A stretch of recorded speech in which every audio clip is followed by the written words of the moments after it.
What is up, guys? Welcome back to yet another brand new Major Ben gaming video here on the channel. And today we have some news about the sort of mid-gen refreshes, or the next gen in a way, but mid-gen consoles. Apparently, an insider has claimed that these consoles are actually with the developers at this time. So we're going to have a read through this article. It kind of lines up with a lot of the rumors that we heard earlier this year to do with the PS5 and the Xbox Series X mid-gen refreshes. So let's go through the article, and then at the end we will discuss. So since the release of the PlayStation 5 and Xbox Series consoles, fans have been wondering if, like the previous generation, there will be a mid-gen upgrade for PlayStation 5 and Xbox Series as well. According to GTA Insider Tez2, many AAA developers have received the mid-gen dev kits for the PlayStation 5 and Xbox Series X, or Series, whatever you call it.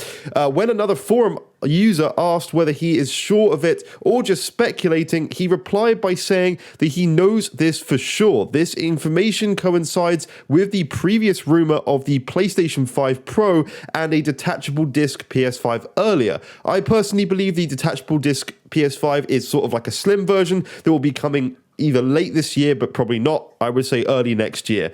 That's my personal opinion. And the Pro is obviously a full mid-gen refresh, which we'll see maybe not next year, but the year after. If this information is true, this generation of consoles could be the longest, as after 2 years into current generation, supply issues still persist and there are still a lot of potential or new potential buyers out there. Also, a lot of good games are still expected to showcase the true potential of the current PlayStation 5 and Xbox Series are still far off, so mid-gen consoles for the time might seem a little bit weird. Despite all of that, companies like Microsoft and Sony Interactive Entertainment are always trying, or always striving, I should say, to give more options to users, so more powerful mid-gen consoles could just be an extra option for the fans.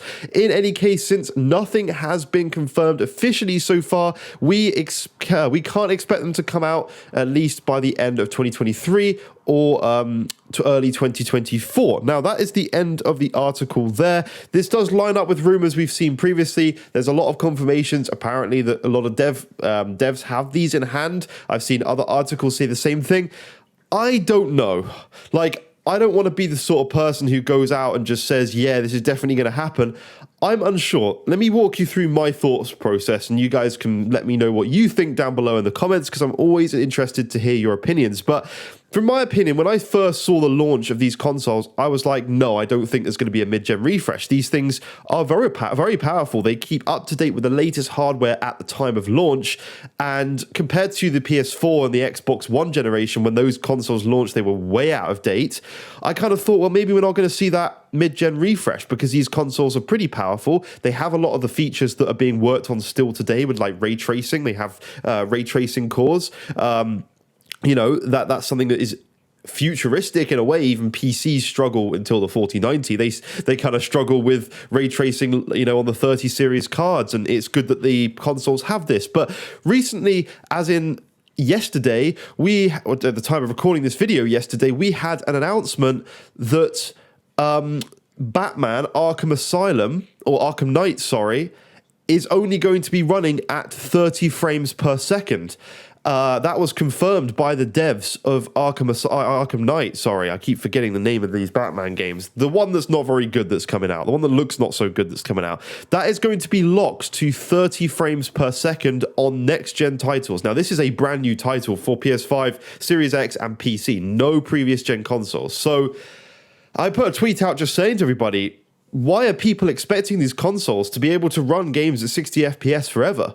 Like, these consoles, at the time when they came out, were very powerful, but things have developed a lot. You're going to now see developers, you know, kicking it up a notch with next-gen games. They're going to want to push graphics. They're going to want to push the fidelity as much as possible, because what you've got to remember, on these consoles, what sells people to these adverts is how good the games look. And in every single advert for these console, like, trailers and stuff, 90% of the time, those games run in 30 FPS on the trailers, because they want the graphics to look as good as possible. So they push that side. Even on the PC side, they push everything up to the highest settings. 30 FPS for a cinematic trailer, and it looks as good as possible. They want, on the consoles, it to look as good as possible, meaning that they need to cap that down to 30 FPS to make it work. These systems are not gaming PCs that are worth £1.5, £2,000, £3,000. They are £450 or dollar, depending where you are, gaming PCs.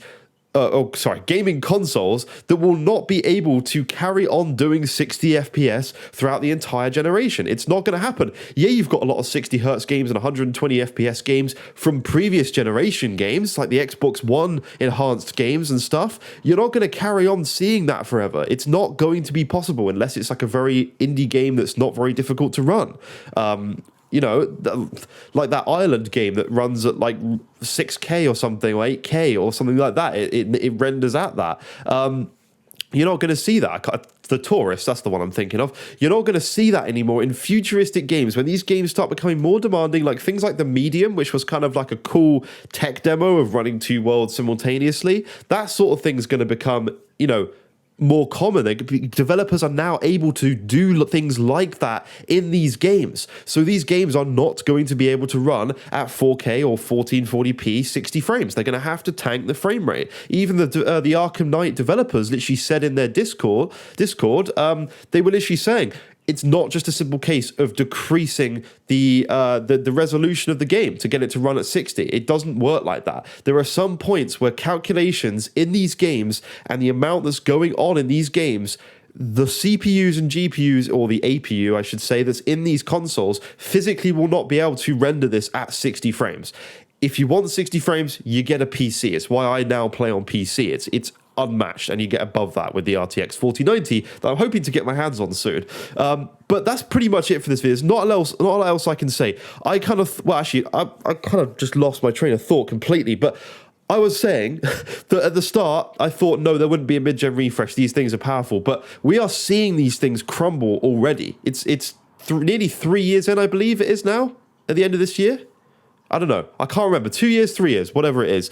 And we're seeing these things already struggle with a game. One of the very first next-gen games is only 30 FPS. Well, next-gen only games. A Plague's Tale, I don't actually know, but Arkham Knights, whatever it's called, 30 FPS. One of the newest next-gen games. Like, it's not looking great for these systems. They're not going to be the most powerful systems on the planet. They're not going to be able to do that resolution and frame rate forever. So that's where we're at. So anyway, guys, personally, I think they do need to come out with a next-gen refresh. With the way these consoles are going, already not being able to run every game at 60 frames, I think they do need to come out with a mid-gen refresh. I think it's necessary for people who want to carry on playing at 60. And all I've seen on Twitter the last few days is people complaining about the Arkham Knights thing, saying, oh, you know, I don't want to play a 30 FPS game after playing all these 60 frames games. Then go and get a PC, save your money, sell both your next-gen consoles, because so many of you on Twitter seem to have both, and buy a PC. It's the best way to go. It's what I've done, and I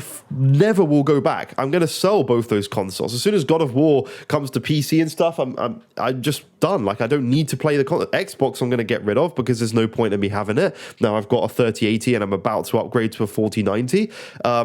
I can play games at 100. I can play Spider-Man at over 120 FPS in native 4K with ray tracing on 4090. Like, there's no way I'm going to play a PS5 version again.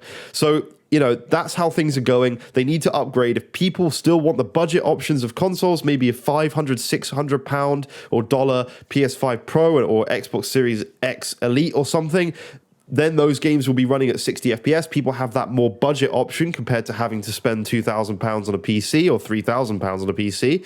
Then that would make sense. And I think that would be the best thing you can do for the consumers, because people aren't going to want to do what I've done and go out and buy a really expensive PC. So a lot of people can't afford that. I'm lucky enough to be able to, but some people just physically cannot afford that. So they're going to have to come out with some pro versions of these consoles so people can carry on playing games at 60, because already there's games not being at 60, and that, in my opinion, is very disappointing this early on into these console cycles. But that's it for this video. Please let me know what you think. Let me know what you personally think down in the comments below. Do you care about having 60 FPS on these games? Do you love that you've had it now and now you're losing it and you feel disappointed that some games are coming out without it?